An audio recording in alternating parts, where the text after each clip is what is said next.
आज प्रधानमंत्री मोदी दक्षिण के दौरे पर हैं, जहां एक भी सीट नहीं है वहां डबल डिजिट का टारगेट रख दिया है। 400 सीटों का आंकड़ा कैसे यहीं से पूरा होगा। 400 का टारगेट अचीव करने के लिए पीएम मोदी मिशन साउथ पर है। तमिलनाडु की 39, केरल की 20 और तेलंगाना की 17 सीट का कैलकुलेशन मोदी ने कर लिया है। साउथ में मोदी को इंडिया अलायंस का घमंड तोड़ना है। बीजेपी का प्रदर्शन इस बार इंडिया अलायंस का सारा घमंड तोड़ करके रख देगा। तमिलनाडु के कन्याकुमारी, केरल के पथनमथिट्टा में पब्लिक रैली और तेलंगाना मलकाजगिरी में रोड शो के जरिए मोदी का टारगेट इन 3 राज्यों में 76 सीटों पर वोट परसेंटेज और सीटें बढ़ाना है। केरल में मोदी ने डबल डिजिट का टारगेट फिक्स किया है। 2019 में तमिलनाडु में 3.7% और केरल में 13% वोट परसेंटेज था, लेकिन बीजेपी का खाता नहीं खुला था। तेलंगाना में 19.7% वोट परसेंटेज के साथ बीजेपी को 4 सीटें मिली थी। तमिलनाडु में कई दल बीजेपी के साथ आ रहे हैं। AISMK विलय का ऐलान कर चुकी है।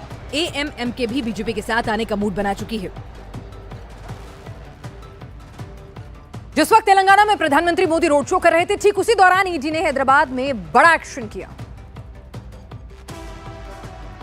दिल्ली शराब घोटाला केस में ईडी ने हैदराबाद से बीआरएस नेता के कविता को गिरफ्तार कर लिया। बीआरएस नेता कविता को ईडी की टीम दिल्ली ला रही है। आज ही ईडी ने कविता के घर पर रेड की थी। सूत्रों के मुताबिक रेड में आयकर विभाग की टीम के अधिकारी भी शामिल किए गए। 10 अधिकारियों की टीम रेड के लिए पहुंची। के कविता और उनके पति डी अनिल कुमार की मौजूदगी में छापेमारी हुई। अब दिल्ली में कविता से पूछताछ की जाएगी। इस केस में प्रवर्तन निदेशालय की टीम 2 बार के कविता को समन कर चुकी थी, जिसे उन्होंने नजरअंदाज किया था। इससे पहले ईडी की टीम ने तेलंगाना के पूर्व मुख्यमंत्री चंद्रशेखर राव की बेटी कविता से पूछताछ भी की थी। आरोप है कि कविता शराब कारोबारियों की लॉबी साउथ ग्रुप से जुड़ी हुई थी। साउथ ग्रुप ने आम आदमी पार्टी के नेताओं को 100 करोड़ की रिश्वत दी। इसी शराब घोटाला केस में ईडी की टीम अरविंद केजरीवाल को भी 8 बार समन दे चुकी है। शराब घोटाला केस में मनीष सिसोदिया और संजय सिंह के बाद ये सबसे बड़ी गिरफ्तारी है। गिरफ्तारी की तलवार केजरीवाल पर भी लटक रही है। कोर्ट से अरविंद केजरीवाल को भी झटका लगा है। आप 26 उनके देते हो, इस बार एक बार 2 मेरे दे के देख लो। अभी तक भाजपा का माल ट्राई करके देख लिया, इस बार मेरा माल ट्राई करके देख लो। दिल्ली में सुनवाई चल रही थी। केजरीवाल गुजरात पहुंच गए। ईडी 8 बार समन जारी कर चुकी है। केजरीवाल पेश नहीं हुए। 16 मार्च को केजरीवाल को कोर्ट में पेश होना है। केजरीवाल के वकील व्यक्तिगत पेशी से छूट की मांग कर रहे हैं। अदालत में अजीबोगरीब दलील दे रहे हैं।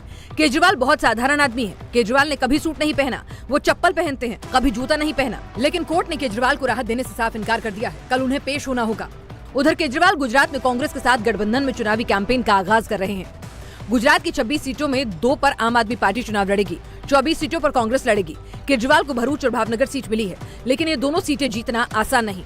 2019 में बीजेपी ने भरूच सीट पर 55.5% और भावनगर सीट पर 63.5% वोट शेयर के साथ जीत दर्ज की थी।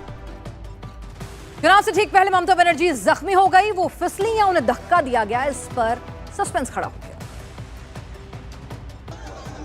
कोलकाता में ममता बनर्जी घर में गिरी तो धक्के की थ्योरी अखबारों की हेडलाइन बन गई। लेकिन क्या दीदी को उनके घर में किसी ने धक्का दिया? ममता बनर्जी के सर नाक पर चोट लगी। अस्पताल के हवाले से भी खबरें छपी। दीदी को धक्का दिया गया। लोकसभा चुनाव से पहले पश्चिम बंगाल की मुख्यमंत्री ममता बनर्जी जख्मी हो गई। दीदी को चोट कैसे लगी, इस पर सस्पेंस गहराता जा रहा है। डॉक्टर परिवार और उनकी पार्टी टीएमसी की अलग अलग थ्योरी है। एसएसकेएम अस्पताल ने पहले कहा ममता बनर्जी को धक्का दिया गया। बाद में अस्पताल ने सफाई दी, कहा धक्का नहीं दिया गया, बल्कि उन्हें फोर्स महसूस हुआ और वो गिर गई। टीएमसी का कहना है कि सीएम घर में चलते हुए फिसली। जब वो गिरी थी, क्या कोई सर घूम गया था या कोई ब्लैकआउट हुआ था, उसके कारण तो नहीं हुआ था, ये एक बात थी।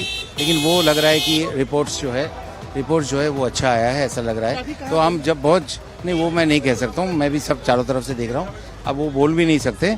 ममता बनर्जी को जब अस्पताल लाया गया तो उनके सर और नाक से खून निकल रहा था। उनके सर में 3 टाँके और नाक पर 1 टाँका लगाया गया। फिलहाल दीदी का घर पर ही इलाज चल रहा है।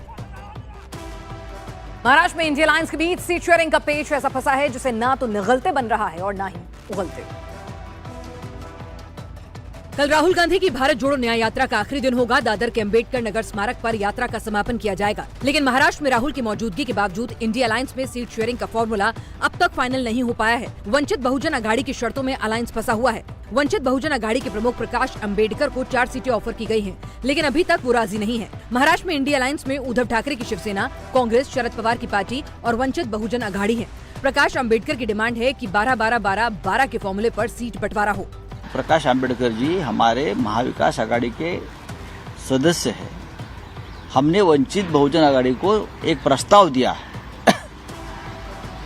4 जगह का।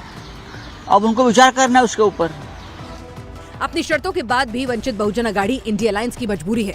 प्रकाश अंबेडकर महाराष्ट्र का दलित चेहरा हैं और डॉक्टर अंबेडकर के परिवार से आते हैं। प्रदेश के दलित वोटर्स पर उनकी अच्छी पकड़ है।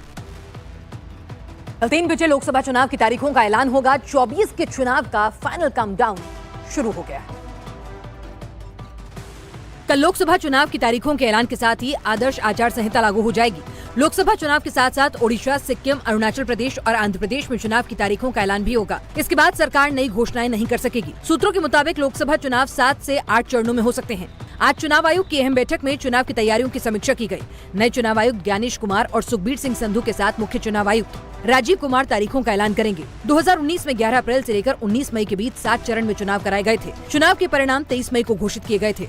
2019 में देश में 91 करोड़ से ज्यादा वोटर्स थे, जिसमें 67% ने वोट डाला था। पिछली बार 10 मार्च को चुनाव आयोग ने तारीखों का ऐलान किया था। एनडीए ने 353 सीटें जीती थी। बीजेपी को अकेले 303 सीटों पर जीत मिली थी। एनडीए को 45% और बीजेपी को 37.7% वोट शेयर मिला था। कांग्रेस सिर्फ 52 सीटें जीत सकी थी। इस बार मोदी का टारगेट एनडीए के लिए 400+ सीटें हैं। बीजेपी ने 50% वोट शेयर का टारगेट भी रखा है। इस बड़े मिशन को पूरा करने के लिए बीजेपी की नजर साउथ की 131 सीटों पर है। खुद मोदी दक्षिण के राज्यों में जोरदार कैंपेन कर रहे हैं।